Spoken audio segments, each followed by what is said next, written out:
Hey, welcome back to the Greater You. Good to see you guys this week. We've got some great content for you. Today, we're referencing something from positive psychology, as we do often. This has been established by a bunch of researchers. The one that comes to mind, where I first learned about this term called the upward spiral, is from a great researcher named Barbara Fredrickson, excuse me, if I can get her name out correctly. Barbara Fredrickson is awesome. So she's a researcher that's done a lot of research in psychology, positive psychology around human emotion. And a whole bunch of other folks have contributed to this. And I've observed it in the work that I've done, in the work of helping people with counseling and coaching, and have found this to be a really powerful tool to think about. So let's talk about what this is. So we're going to do a little comparison and contrast here so you can understand what this upward spiral is talking about. So when we're stuck in negative thinking or negative emotions, our ability to see options, we really do get kind of a tunnel vision thing. And it makes it difficult to see solutions that may be just right there, just beyond our grasp. But when we're stuck in negativity, it's hard to see those. We tend to see catastrophic outcomes and bad outcomes, and the rain is a bad thing rather than watering the flowers, right? There's this pervasive negative pessimism that can really stop us from seeing creative solutions. This can happen in a work environment, trying to work on a project and you hit a roadblock. It can happen in school, college essays, could be, you're working on your doctoral dissertation, whatever it is. There's times where we hit these roadblocks, and if we get into the negative spiral or into that kind of really rigid negative thinking, our ability to be creative, it gets very much diminished. So let's talk about a solution to that. That's the upward spiral. So when we let go, the tool to getting to this is that letting go method that we talk about all the time. Emotional clearing, those two things really help set the stage for this.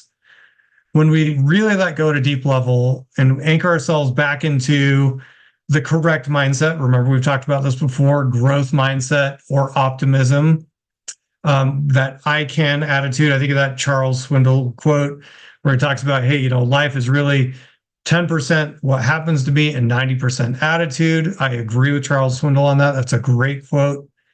If we get that I can attitude, creativity can start coming back online. Our minds can open back up, and solutions that we previously couldn't see will begin to manifest or even be visible or an option to us. By the way, guys, a secret on that is gratitude, and paying attention to the things that you have successfully done, the things that you have really had positive momentum with in the past, anchoring yourself back to that and saying, wait, we did it there, we can do it here, right? I had success with this, I can do it here and now. But that gratitude and that perspective and that I can attitude really open up the gate for the upward spiral. So once we move into that positive mindset, we can get momentum. And you've seen this. You've been in work meetings when everything just kind of synergized, or conversation with a buddy, or an entrepreneurship meeting or something where everything just kind of came together, or that deal you closed recently where everything came together. You were probably in this positive growth mindset in that moment, and the upward spiral was working in your favor. So it creates a neurological and emotional momentum of moving us forward and getting us to feel, better and think more clearly. We get metacognition will occur. We'll get deeper insights into problem solving and solutions. And certainly we see improved performance and outcomes come from having that upward spiral. So this is a great tool to cultivate in yourself. How do I use this as an actionable? What's the challenge to you on this one?